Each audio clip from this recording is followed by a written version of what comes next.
चुनाव का वर्ष, जीवन और मृत्यु के बीच का निर्णय। विषय, व्यवस्था विवरण 30-19। मैं आज स्वर्ग और पृथ्वी को तुम्हारे सामने साक्षी करके बुलाता हूं कि मैंने तुम्हारे सामने जीवन और मृत्यु, आशीष और शाप रख दिया है। इसलिए तू जीवन ही को चुन कि तू और तेरे वंश जीवित रहें। प्रिय भाइयों और बहनों, आज हम एक ऐसे समय में जी रहे हैं जहां चुनाव हमारे दैनिक जीवन का अभिन्न अंग है। हम सुबह से लेकर शाम तक छोटे बड़े निर्णय लेते हैं, लेकिन क्या हम उस सबसे बड़े चुनाव के प्रति सजग हैं जो हमारी आत्मा की अनंत नियति तय करता है? परमेश्वर ने हमें एक अद्भुत उपहार दिया है, चुनाव करने की स्वतंत्रता, और आज वह हमें एक विशेष समय, चुनाव का वर्ष में बुला रहा है। यह वह वर्ष है जब हमें अपनी आध्यात्मिक दिशा के बारे में गंभीरता से सोचना और निर्णय लेना है। एक, परमेश्वर की पुकार, एक निर्णायक क्षण। व्यवस्था विवरण 30-19। मूसा ने इजरायलियों से कहा, मैं आज स्वर्ग और पृथ्वी को साक्षी करके बुलाता हूं। यह कोई साधारण घोषणा नहीं थी। स्वर्ग और पृथ्वी साक्षी हैं। यह एक गंभीर, अंतिम और निर्णायक पुकार थी। आज शब्द पर ध्यान दीजिए। परमेश्वर का आज हमेशा वर्तमान काल है। यह कल नहीं, कल पर नहीं टाला जा सकता। चुनाव का वर्ष अभी है, यह क्षण अभी है। 2, विकल्प स्पष्ट हैं, जीवन बनाम मृत्यु, आशीष बनाम शाप। परमेश्वर किसी छिपे हुए एजेंडे के साथ नहीं आते, वह स्पष्ट हैं। मैंने तुम्हारे सामने जीवन और मृत्यु, आशीष और शाप रख दिया है। जीवन और आशीष, यह परमेश्वर के साथ चलने का मार्ग है।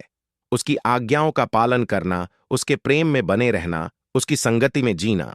यह शांति, आनंद, उद्देश्य और अनंत जीवन का मार्ग है। मृत्यु और शाप, यह स्वयं के बल पर परमेश्वर से दूर अपनी इच्छाओं के अनुसार चलने का मार्ग है। यह अलगाव, व्यर्थता और आध्यात्मिक मृत्यु की ओर ले जाता है। भ्रम की कोई गुंजाइश नहीं। 2 रास्ते हैं, 2 गंतव्य हैं। 3, आज्ञा और प्रोत्साहन। इसलिए तू जीवन ही को चुन।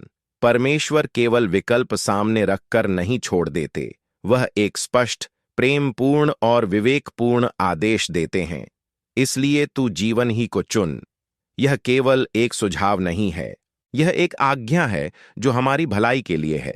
एक डॉक्टर की तरह जो रोगी से कहता है, इस जहर को मत छूना, इस जीवनदायी दवा को लो, वैसे ही परमेश्वर हमें जीवन की ओर बुलाते हैं। चुनाव के वर्ष का अनुप्रयोग हमारे जीवन में।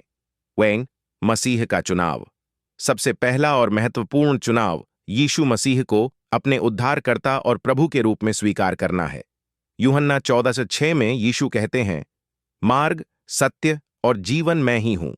जीवन को चुनने का अर्थ है यीशु को चुनना। 2, दैनिक आज्ञाकारिता का चुनाव। हर दिन हम छोटे छोटे चुनाव करते हैं। प्रार्थना करना या न करना, बाइबल पढ़ना या न पढ़ना, क्षमा करना या बदला लेना, सत्य बोलना या झूठ बोलना।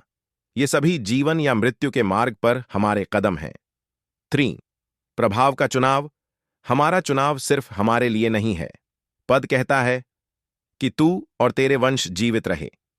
हमारा चुनाव हमारे परिवार, बच्चों और आसपास के लोगों को प्रभावित करता है। जब हम जीवन चुनते हैं तो हम उनके लिए भी आशीष का मार्ग खोलते हैं। निष्कर्ष, प्रिय मित्रों, आज चुनाव का वर्ष है।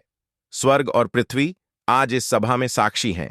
परमेश्वर आपको पुकार रहे हैं। क्या आपने अभी तक यीशु मसीह को अपना जीवन चुना है? क्या आप रोजाना उन चीजों का चुनाव कर रहे हैं जो आध्यात्मिक जीवन और आशीष को बढ़ावा देती हैं?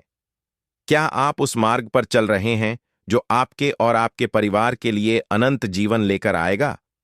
मूसा की तरह मैं भी आपसे विनती करता हूं, जीवन ही को चुनो। आइए इस चुनाव के वर्ष में हम दृढ़ संकल्प करें कि हर दिन, हर क्षण हम परमेश्वर के मार्ग का, उसकी आज्ञाकारिता का और उसके पुत्र यीशु मसीह का, जो स्वयं जीवन है, चुनाव करेंगे। प्रार्थना। हे स्वर्गिक पिता, हम तेरे सामने स्वीकार करते हैं कि तूने हमारे सामने जीवन और मृत्यु रख दिए हैं। इस चुनाव के वर्ष में हमें बुद्धि और सामर्थ्य दो कि हम हमेशा जीवन का, तेरे मार्ग का और तेरे पुत्र यीशु मसीह का चुनाव करें। हमारे निर्णयों के द्वारा हमारा और हमारे परिवार का भला हो और तेरी महिमा हो। यीशु के नाम में, आमीन।